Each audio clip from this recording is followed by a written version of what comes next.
యూత్కి ఎంప్లాయ్మెంట్ కోసం ఏం చేశారు అనేది చూస్తే దాదాపుగా 4 కోట్ల మంది యూత్ని ఎంప్లాయ్మెంట్ క్రియేట్ చేయడం కోసం 2 lakh crores ఇందులో బడ్జెట్లో తీసుకొచ్చారు. ఇందులో ఏ విధంగా తీసుకొస్తున్నారంటే దాదాపుగా 1000 ITI ఇన్స్టిట్యూట్స్ని, ట్రైనింగ్ ఇన్స్టిట్యూట్స్ని అప్గ్రేడ్ చేయబోతున్నారు. అదేవిధంగా పరిశ్రమలు పెట్టాలనుకునే వాళ్ళకి దాదాపుగా 100 కోట్ల రూపాయలు గ్యారంటీ లేకపోయినా, పర్సనల్ అసెట్స్ ఇవేమి గ్యారంటీ లేకపోయినా కూడా 100 కోట్లు ఇట్లా ఇండస్ట్రీస్కి ఇచ్చేటువంటి పరిస్థితి తీసుకొచ్చారు. ముద్రా లోన్స్ ఒకప్పుడు 10 lakhs ఉండే వాటిని 20 lakhsకి తీసుకువెళ్ళారు.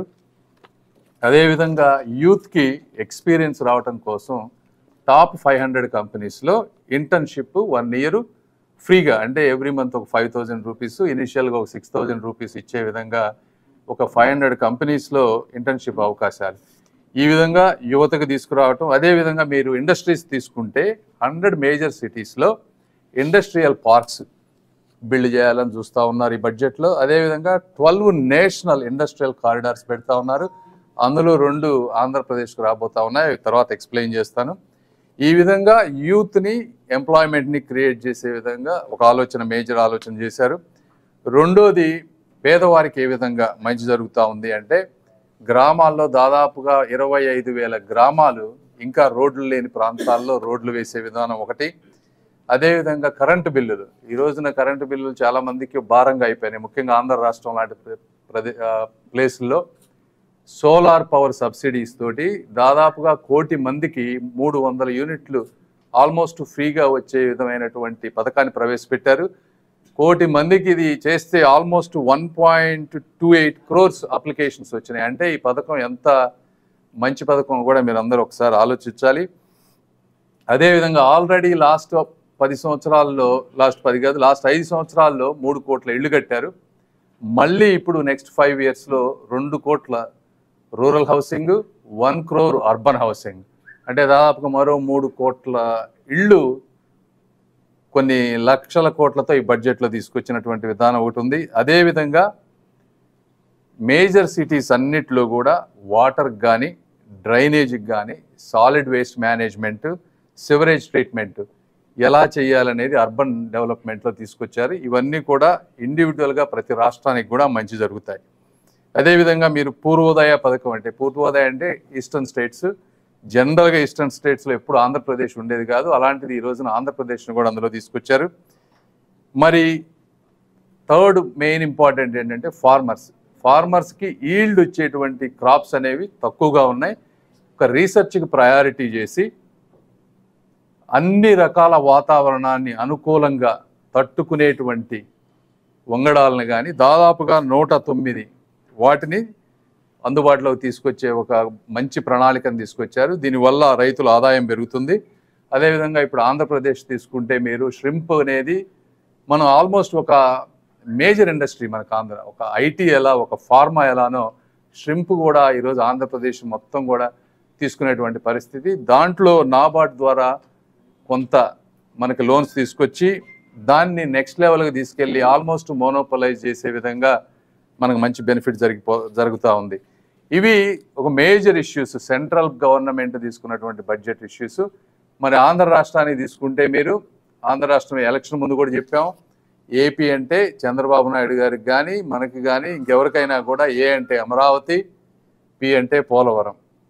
మరి ఈ రోజున అమరావతికి 15,000 కోట్ల రూపాయలు, ఎవరు ఊహించలేదు కూడా వాస్తవంగా అంత 15,000 కోట్ల రూపాయలు బడ్జెట్లో ఎలకేట్ చేస్తారని. అది పోలవరంకి ఎంత ఖర్చు అయితే అంత. పోలవరం డయాఫ్రమ్ వాల్ ఇవన్నీ పాడైపోయి 400 కోట్లు అవ్వాల్సింది ఈరోజు మళ్ళీ 900 కోట్లు అయ్యేటువంటి పరిస్థితి. కాస్ట్ ఎస్కలేషన్స్ ఉన్నా కూడా వచ్చే 2-3 సంవత్సరాల్లో దీన్ని పూర్తిగా ఫినిష్ చేసే విధంగా కంప్లీట్గా వాళ్ళు కంట్రోల్ తీసుకొని ఆంధ్రప్రదేశ్కి పోలవరం అనే దాన్ని ఇవ్వబోతా ఉన్నారు. అదేవిధంగా రైల్వే, ఇక్కడ అమరావతిలో తీసుకుంటే దాదాపుగా 2,500 కోట్లతోటి exclusive capital oriented rail line already మనకు శాంక్షన్ అయింది. ఇంకా ఔటర్ రింగ్ రోడ్, ఇప్పుడు ఔటర్ రింగ్ రోడ్ చూసుకుంటే కనీసం అది 12 నుంచి 15,000 కోట్ల రూపాయల ఔటర్ రింగ్ రోడ్. జనరల్గా ఏ స్టేట్లో అయినా ఇలాంటి రోడ్స్ వేసినప్పుడు ల్యాండ్ ఎక్విజిషన్ స్టేట్ గవర్నమెంట్ చేసి ఇవ్వాలి. అయితే గడ్కరీ గారు మనకున్నటువంటి పరిస్థితుల దృష్ట్యా బాబు గారు మేము ఎక్స్ప్లెయిన్ చేసినప్పుడు మేము ఈ రోజున ల్యాండ్ అక్విజిషన్ చేసి ఇవ్వలేము అన్నప్పుడు సరే అది కూడా మేమే చేస్తాం, మీరు కొంచెం మెటీరియల్ కాంపోనెంట్ శాండ్ అవి ఇస్తే చాలు అని ఆయన పెద్ద మనసుతోటి దాదాపుగా 15,000 కోట్ల రూపాయలు విలువైనటువంటి ఈ ప్రాజెక్టుని మనకు ఓకే చేశారు. ఇది కూడా అదేవిధంగా వెనుకబడిన జిల్లాలని ప్రకాశం కూడా యాడ్ చేసి వీటన్నిటికీ కూడా స్పెషల్ నిధులు ఇస్తున్నారు. 2 ఇండస్ట్రియల్ కారిడార్స్ మీకు తెలుసు, ఒకటి కొప్పర్తి నోడు, ఇంకొకటి వచ్చేటప్పటికి ఓర్వకల్లు నోడు. ఈ రెండింటికి ఇంకా డీటెయిల్స్ రావాలి వీటిలో, బట్ అవి ఒక 2 మేజర్ వస్తున్నాయి. ఇవన్నీ నేను ఎందుకు చెప్తున్నాను అంటే ఇవన్నీ కలుపుకుంటే ఔటర్ రింగ్ రోడ్ 15,000 కోట్లు, అమరావతి 15,000 కోట్లు, పోలవరం 30 నుంచి 40,000 కోట్లు, తర్వాత రైల్వే లేన్స్, ఇవి వరకు లెక్కేసుకుంటేనే ఈ రోజున మనకి 80,000 కోట్ల రూపాయలు నిధులు చరిత్రలో లేని విధంగా ఈరోజు మనకు వచ్చేటువంటి అవకాశం ఉన్నటువంటి పరిస్థితి. ఇవి కాకుండా కేంద్ర ప్రభుత్వంలో ఎన్నో పథకాలు ఉన్నాయి. ఈ పథకాలన్నిటినీ కూడా రాష్ట్ర ప్రభుత్వం కనుక ప్రాపర్గా మేనేజ్ చేసుకొని నిధులు ఇస్తే ఇంకా కొన్ని వేల కోట్ల రూపాయలు పనులు చేయొచ్చు. ఏ విధంగా అంటే 2014-19లో నరేగా ద్వారా మనం అన్ని గ్రామాల్లో చాలా బావుగారు కూర్చొని 28 డిపార్ట్మెంట్లతోటి కన్వర్జెన్స్ చేసి ఆ రోజున ప్రతి గ్రామంలో ప్రతి ఎస్టీ కాలనీలో సిమెంట్ రోడ్లు వేసాం. అదేవిధంగా ఆ రోజున 60,000 కోట్లు ఉండే నరేగా నిధులు ఎంటైర్ కంట్రీకి, ఈరోజు 86,000 కోట్ల రూపాయలకు పెరిగినాయి. ఉపాధి హామీ ద్వారా కూడా ప్రతి వ్యక్తికి 20-30 రూపాయలు డైలీ వేజెస్ పెరుగుతున్నాయి.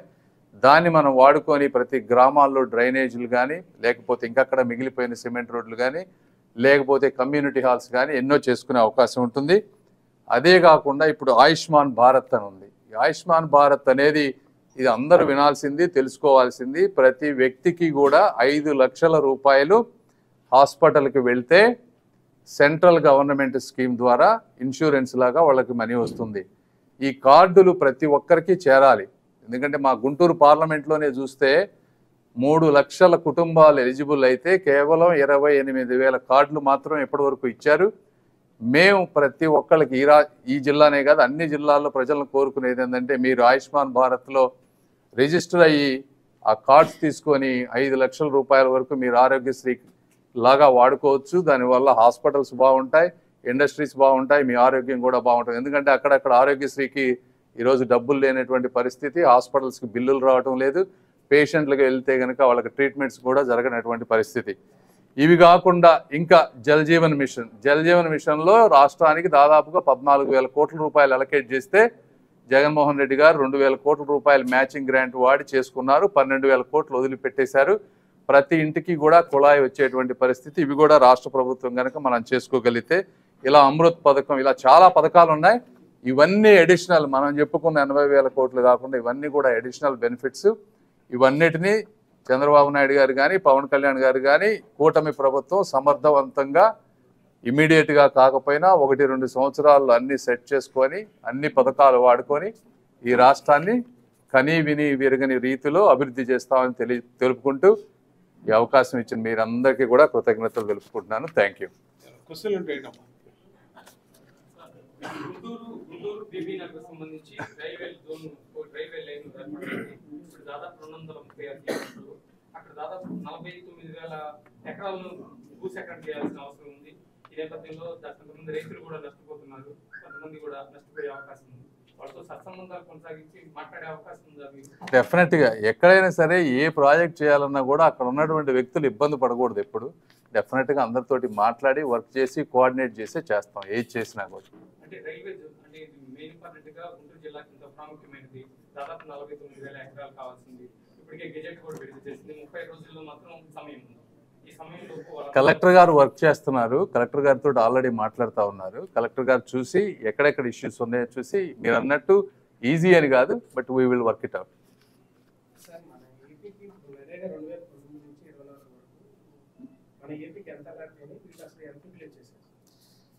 నరేగా అంటే ఇది చాలా కాంబినేషన్స్ ఉన్నాయి. జనరల్గా మనము 5,000 to 6,000 crores పర్ ఇయర్ వాడుకోవచ్చు ఈజీగా. నరేగా అనేది మనం వాడుకునే దాన్ని బట్టి మీకు ఎక్స్ట్రా వస్తుంది, దానికి లిమిట్ లేదు యాక్చువల్గా, ఏమిందో సర్టన్ అమౌంట్ ఉంది కానీ నాకు తెలిసి వీళ్ళు వీళ్ళు దేనికి వాడారంటే కొన్ని రైతు భరోసా కేంద్రాలు కట్టడానికి వాటికి ఏదో కొంత వాడారు, సచివాలయాలు. ఇప్పుడు యాజ్ ఆఫ్ టుడే ఈరోజు మీరు నరేగా వెబ్సైట్కి పోతే 2,900 కోట్ల రూపాయలు ఇంకా వాడని నిధులు ఉన్నాయి అక్కడ, మ్యాచింగ్ గ్రాంట్స్ లేకపోవటం వల్ల. యాజ్ ఆఫ్ టుడే అది పరిస్థితి. ఆరోగ్యశ్రీ బిల్లులు రావడం లేదు, ఆరోగ్యశ్రీ విషయంలో మాత్రం చాలా ఇబ్బందులు పాలవలసిన అవసరం ఉంది. ఇప్పుడు మీరు చెప్పారు ఆయుష్మాన్ భారత్ని ఉపయోగించుకోండి, రాష్ట్రం ప్రభుత్వం మీద బడ్జెట్ భారం పడుతుందన్న ఉద్దేశంతో ఆయుష్మాన్ భారత్ ఉపయోగించుకోవాలనుకుంటున్నారా, లేకపోతే ఎలా భావించాలి అంటారు?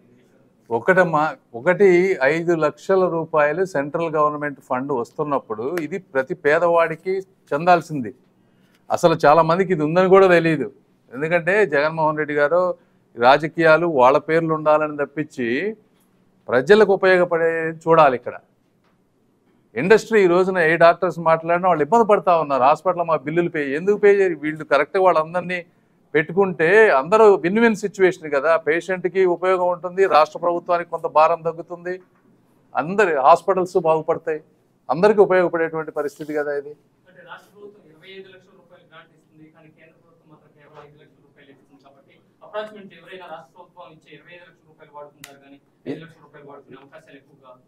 ఇది రెండు.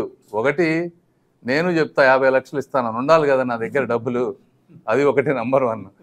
రెండోది అది వాడుకుంటే ఇది వాడుకోకూడదని రూల్ ఎక్కడా లేదు. రెండు మ్యూచువల్లీ ఎక్స్క్లూజివ్ కాదు. సో అది వాడుకొని కావాలంటే ఎక్స్ట్రా దీనికి వాడుకోవచ్చు.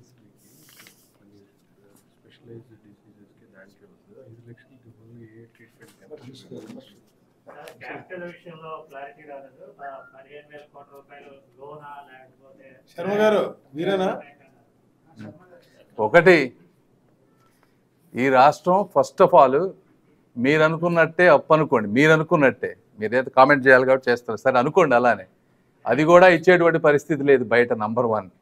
రెండోది కేంద్ర ప్రభుత్వంతో సత్సంబంధాలతోటి ఎంతవరకు మేము తీసుకురావాలో ఎలా తీసుకురావాలో చంద్రబాబు నాయుడు గారి కంటే ఎక్కువ తెలిసిన వ్యక్తి రాష్ట్రంలో ఇప్పటి వరకు ఎవ్వరూ లేరు. కాబట్టి క్యాపిటల్ కట్టి 15,000 తెస్తామో 1,00,000 కోట్లు తెస్తామో వచ్చే 5 సంవత్సరాల్లో మీరే చూస్తారు, ఎలా తెస్తారో కూడా చూస్తారు.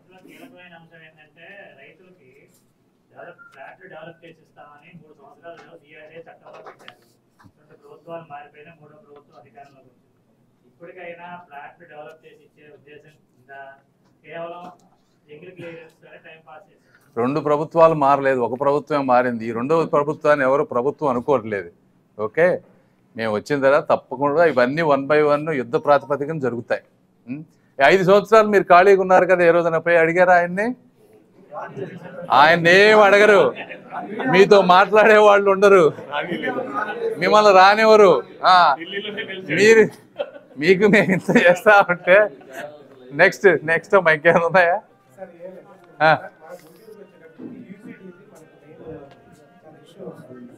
యూజీడీ చాలా ఇబ్బంది ఉంది. ఇది 900 కోట్ల రూపాయల ప్రాజెక్ట్. ఆ రోజున 500 సెంట్రల్, 400 స్టేట్ మ్యాచింగ్, 500 వాళ్ళు 500 రిలీజ్ చేశారు. 300 కోట్ల రూపాయలు మనుషులు లేని దగ్గర పైపులు వేశారు, మిగిలిన 150 కోట్లు డైవర్ట్ చేశారు, 400 కోట్లు మ్యాచ్ చేయలేదు.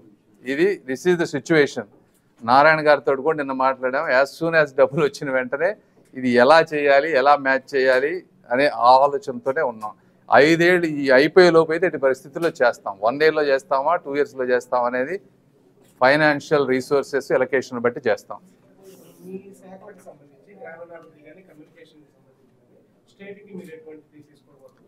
సరే, ఆ రోజు చెప్దాం అనుకున్నా. ఇప్పుడు ఆంధ్రప్రదేశ్లో ఒక regional post office head branch కడదాం అనుకుంటున్నాం. 50 కోట్ల రూపాయలతోటి అమరావతిలో కట్టబోతా ఉన్నాం. ఒక 2 నెలల్లో శంకుస్థాపన చేస్తా. 80,000 స్క్వేర్ ఫీట్ బిల్డింగ్, ఫస్ట్ మా పోస్టల్ డిపార్ట్మెంట్ కమ్యూనికేషను, అదేవిధంగా వాళ్ళకి సంబంధించిన క్వార్టర్స్ అవన్నీ కూడా అమరావతిలో కన్స్ట్రక్ట్ అవుతాయి. అది ఒకటి. తర్వాత మాకున్నటువంటి నరేగా నిధులు కానీ హౌసింగ్ స్కీమ్ కింద ఇప్పుడు ఎట్ ప్రజెంట్ వరకు రిలీజ్ అయినాయి 2 to 3 lakhs ఎన్నో రిలీజ్ మనకు ఆప్షన్ ఉంది ఆంధ్రప్రదేశ్లో. దాన్ని 10 లక్షల ఇళ్ళు ఊరగా వచ్చే విధంగా ఎలా చేయాలనేది కూడా చూస్తూ ఉన్నాం. రోడ్లు ప్రతి దాంట్లో కూడా సాధ్యమైనంత వరకు ఆంధ్ర రాష్ట్రానికి ఎక్స్ట్రా ఏ విధంగా తీసుకురావాలనే పనిలోనే ఉంటాం. రాష్ట్రానికి సంబంధించి సార్ ఆల్రెడీ పాస్పోర్ట్ దగ్గర నుంచి కూడా ఎగ్జిస్టింగ్ ఏదైతే స్టాఫ్ ఉందో దాన్ని సమర్థవంతంగా వాడుకుంటుంది postal department. So what is your plan of action? ఇంకేమైనా యాడ్-ఆన్స్ ఏమైనా ప్లాన్ చేశారా? డెఫినెట్ అంటే ఇందులో 2-3 ఉన్నాయి. మీరు చెప్పింది ఒకటి, పోస్టల్ డిపార్ట్మెంట్ చాలా లాసెస్లో ఉంది. ఎంప్లాయీస్ ఏమో ఒక 10-20 యాక్టివిటీస్ చేస్తూ ఉన్నారు, చాలా యాక్టివిటీస్ చేస్తూ ఉన్నారు.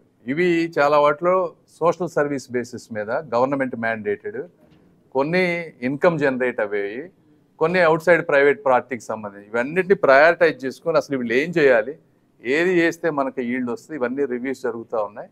త్వరలో దాన్ని ప్రయారిటైజ్ చేసి అడిషనల్ సర్వీసెస్ అవసరమైతే కొన్ని యాడ్ చేస్తాం, కొన్ని డిలీట్ కూడా చేస్తాం. సార్, కేంద్ర మంత్రి గారు మీడియా వాళ్ళకి కర్నూలు రైల్వే పాసులు క్యాన్సిల్ చేశారు. రైల్వే పాసులు క్యాన్సిల్ చేశారు. ఓకే, దాని మీద మీరు పార్లమెంట్ ఒక మాట పార్లమెంట్ కాదు కానీ రైల్వే గారితో నాకు తెలియదు, ఇప్పుడే మీరు చెప్పారు, మాట్లాడతాను ఒకసారి. కోవిడ్ టైంలో ఆపేశారు. మీరు రిప్రజెంటేషన్ ఇవ్వండి, నేను వెళ్ళి మాట్లాడతాను పర్సనల్గా. ఇవన్నీ కొన్ని పర్సనల్గా సరిపోతుంది.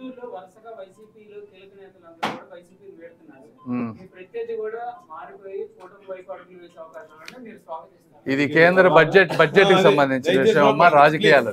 నెక్స్ట్ ఇంకేమైనా ఉన్నాయా? Thank you. తర్వాత ఎయిర్టెల్ వాళ్ళు వచ్చి 20% ప్రైజెస్ పెంచిన మాట వాస్తవం. వాళ్ళు ఎందుకు పెంచారు అంటే వాళ్ళు చెప్పే ఎక్స్ప్లెనేషన్ ఏంటంటే 5G కోసం కొన్ని లక్షల కోట్లు మేము ఖర్చు పెట్టాం, గత 2 సంవత్సరాల్లో మేము రేట్లు పెంచలేదు. అదేవిధంగా ఈరోజు రేట్లు చూసుకుంటే 2003 కన్నా కూడా ఈరోజు తక్కువ ఉన్నాయి ప్రతి మనిషి కట్టేవి, అందుకని రేట్లు పెంచానని చెప్తా ఉన్నారు. నేను అందరితో రివ్యూ చేశాను ఒక్కసారి 20% రేట్లు పెంచినప్పుడు వాళ్ళతో మాట్లాడి. రెండోది, అది ఒక యాంగిల్, వాళ్ళ వర్షన్ అది. మీరన్నది బిఎస్ఎన్ఎల్ థర్డ్ ఆల్టర్నేటివ్. ఈ బిఎస్ఎన్ఎల్ కనుక కాంపిటేటివ్గా ఉండి కరెక్ట్ ప్రైజింగ్ కనుక చేసి నెట్వర్క్ కనెక్టివిటీ పర్ఫెక్ట్గా ఉంటే పేదవాళ్ళకి థర్డ్ ఆల్టర్నేటివ్ ఉంటుంది. ఇది మన వర్షను గవర్నమెంట్ సైడ్. దాని గురించి చాలా మిస్టేక్స్ జరిగిన మాట వాస్తవం. ఇంతకుముందు డిలే అయ్యింది బిఎస్ఎన్ఎల్. ఎందుకు డిలే అయిందంటే ప్రధానమంత్రి మోదీ గారు 4G 5G టెక్నాలజీ మనం ఇంపోర్ట్ చేసుకోకుండా లోకల్గా డెవలప్ చేసి బిఎస్ఎన్ఎల్ చేయండి, చేస్తే మన ఇండస్ట్రీ మన మ్యానుఫ్యాక్చరింగ్ అన్నీ పెరుగుతాయని చెప్పారు. ఆ విషయంలో మనం డెవలప్ చేసే విధానంలో కొద్దిగా లేట్ అయింది. మేము మినిస్టర్ తీసుకున్న తర్వాత వీక్లీ టార్గెట్స్ పెట్టి ఈ సెప్టెంబర్కి 75%, రేపు మార్చికి 100% బిఎస్ఎన్ఎల్ 4G అప్లోడ్ అయ్యే విధంగా, ప్లస్ అడిషనల్గా ఒక 25,000 టవర్స్ కన్స్ట్రక్ట్ చేస్తూ ఉన్నాం. ఇవన్నీ అయిపోతే లార్జ్ సిటీస్ అన్నిటిలో కూడా బిఎస్ఎన్ఎల్ కనెక్షన్ వస్తుంది. రెండోది, ప్రైజెస్ పెరగవు, మీకు ప్రైజెస్ ఇంతకుముందు ఎలా ఉందో అలానే ఉంటుంది. కాబట్టి థర్డ్ కాంపిటేటివ్ ఆల్టర్నేటివ్ని గవర్నమెంట్ సైడ్ నుంచి మేము బిల్డ్ చేయబోతా ఉన్నాం. ఇది చాలా మందికి మంచి జరుగుతుంది. కేంద్ర గ్రామీణ అభివృద్ధి శాఖ మంత్రి మీరున్నారు, పవన్ కళ్యాణ్ రాష్ట్రంలో ఉన్నారు, గ్రామీణ అభివృద్ధి ఇద్దరు కోఆర్డినేషన్ మీటింగ్ ఎప్పుడైనా పెట్టుకునే అవకాశాలు ఉన్నాయా? దానికి ఏమైనా ప్లాన్ చేసే అవకాశం? డెఫినెట్గా అమ్మా. నేను యాక్చువల్గా సెక్రటరీ కృష్ణ ఉన్నాడు, కృష్ణతో తను ఆల్రెడీ నేను 2 మీటింగ్స్ అయిపోయినాయి. సో జరుగుతూ ఉన్నాయి అలాంటివన్నీ కూడా. మాట్లాడదాం అంటే ఇప్పుడే కదా, ఇప్పుడు అందరూ అన్ని వాటి మీద పట్టు వస్తుంది. ఒక్కొక్కసారి ఏంటంటే నాకు మండే టు ఫ్రైడే అక్కడ కొంచెం ఇబ్బంది, అక్కడ ఉండాల్సి వస్తుంది. సాటర్డే సండే ఇక్కడికి రావాల్సి వస్తుంది. వీళ్ళు మండే టు ఫ్రైడే వర్క్ చేయటం, సాటర్డే సండే కొంచెం కోఆర్డినేషన్ వచ్చిన తర్వాత చేద్దాం తప్పకుండా.